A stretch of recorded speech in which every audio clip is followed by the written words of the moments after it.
the sort of Monza route and really backed off the wing a bit and assumed, well, we're going to be starting 7th. We're going to need to pick up some toes. Yeah, possibly. It's a difficult one. I mean, what you don't want to do is risk what is actually a decent setup.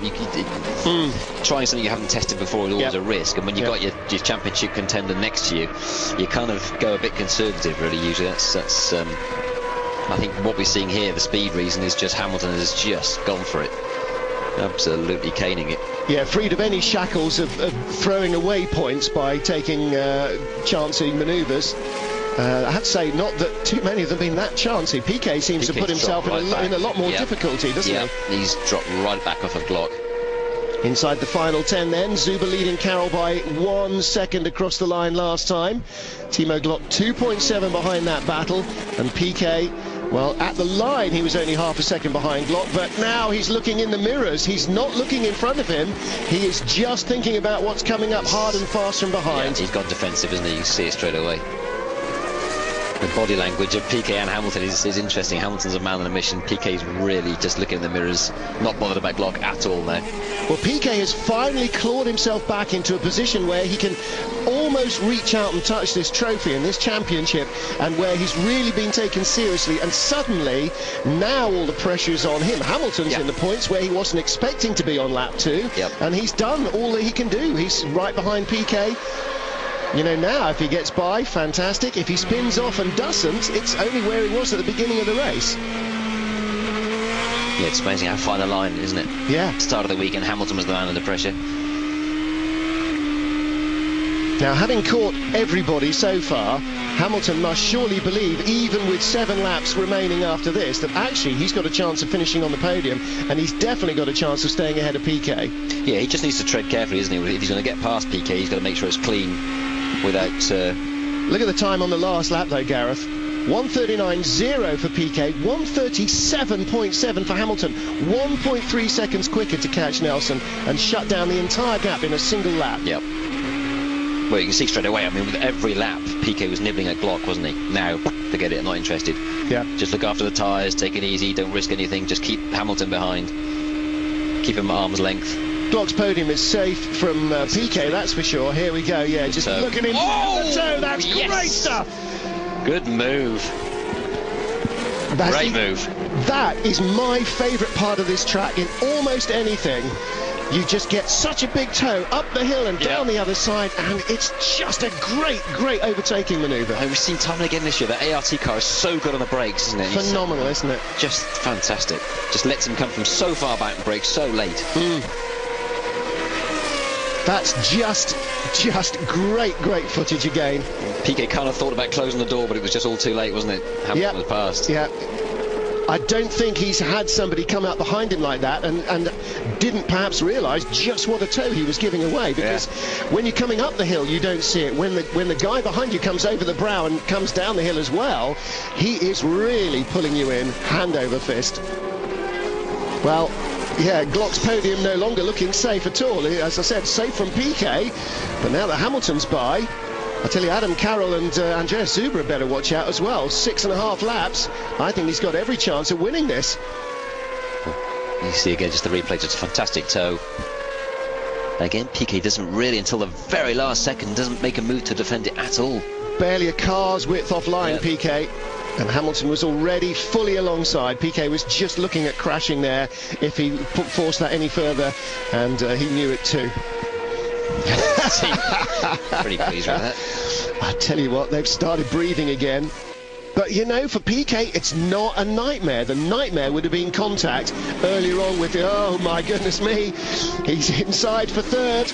Glock going to come back at him? Yes, of course he is. Of course he is. Now, this is danger for Hamilton, though. Yeah. Glock's got everything to gain and nothing to lose. Piquet should be closer, really, to try and pick up some pieces if there is contact. That's going to beat sights. Wow, he's done him. Balls of steel, this boy. In fact, both. Again, you know, a big pressure move from Glock. You can just imagine what the Formula 1 press room is like, can't you? Every single man stood on his feet going, are you seeing this?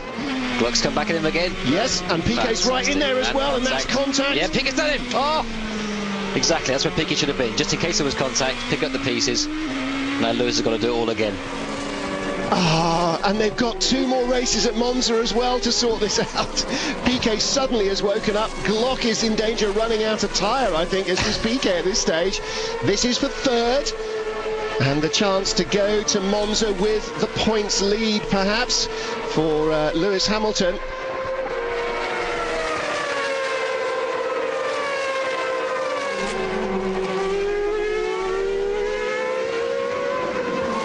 Five laps after this, Timo Glock in 3rd. Nelson Piquet back up to 4th, Lewis Hamilton in 5th, Andreas Zuber leading by 1.2 across the line from Adam Carroll. Looks as though Zuber has just got a little in hand over the Ulsterman. Hamilton's got a good toe again there, Martin. Great toe, but Piquet's not asleep. Piquet's got it covered this time. He's around the outside. It's the S's of Snetterton. He's going to do Piquet on the outside and cut back. Right-hander. Yes, and he's pushing Zuber. Did you see Zuber's tyres spin up as he got under the gearbox? Glock, rather. I'm sorry, yes.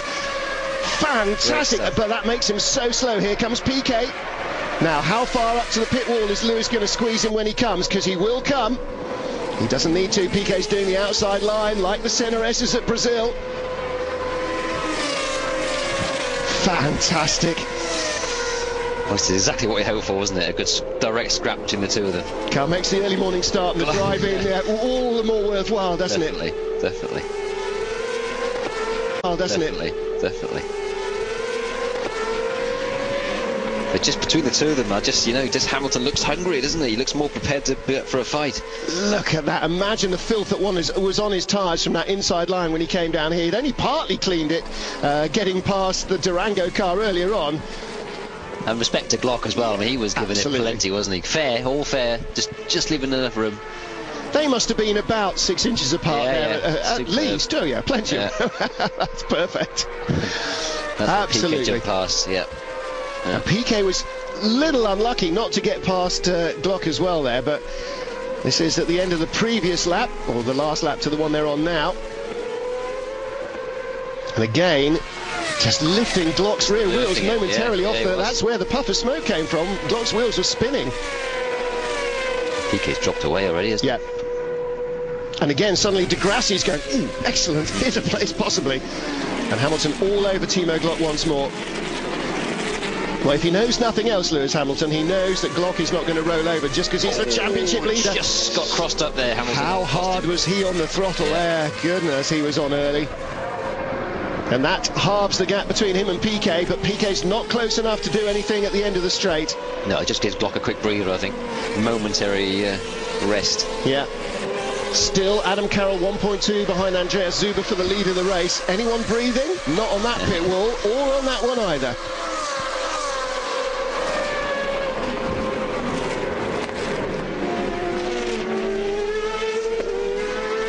Well, it's how disheartening must this be, actually, for Adam Carroll and Andreas Zuber's teams and themselves respectively, because they're having a good little battle for the race lead. They're first and second, and nobody's seeing anything of it, and actually with due cause, because this isn't just a tactical battle. This is all arms and elbows. This is full contact wrestling going on for 3rd place. This is what racing's about. This is what Formula 1 should be. They should look at this and be embarrassed.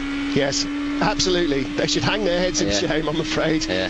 Every time they're given the opportunity to try and make a difference, nobody actually does anything too much about it. Here he comes in again. From a long way back.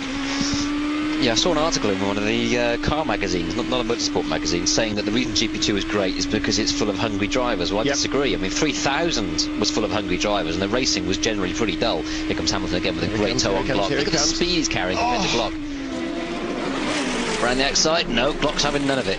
Well, Glock was glued to the inside line there, all the way up the hill and down the other side. He knew exactly what was going on. Oh, he's left a big gap there. Glock ran wide to try and make sure he got a good run of the pit straight. Look, he's aiming at the apex now. from quarter of a mile away, he's aiming for the apex in the first turn. Glock just made a tactical error there, just trying to make sure he got loads of revs onto the front straight. He just ran slightly too wide. Lewis got underneath him, forced Glock to miss the apex and made him slow onto the front straight. Well, that's what Lewis was looking for the last time we saw him have that big snap sideways under full power.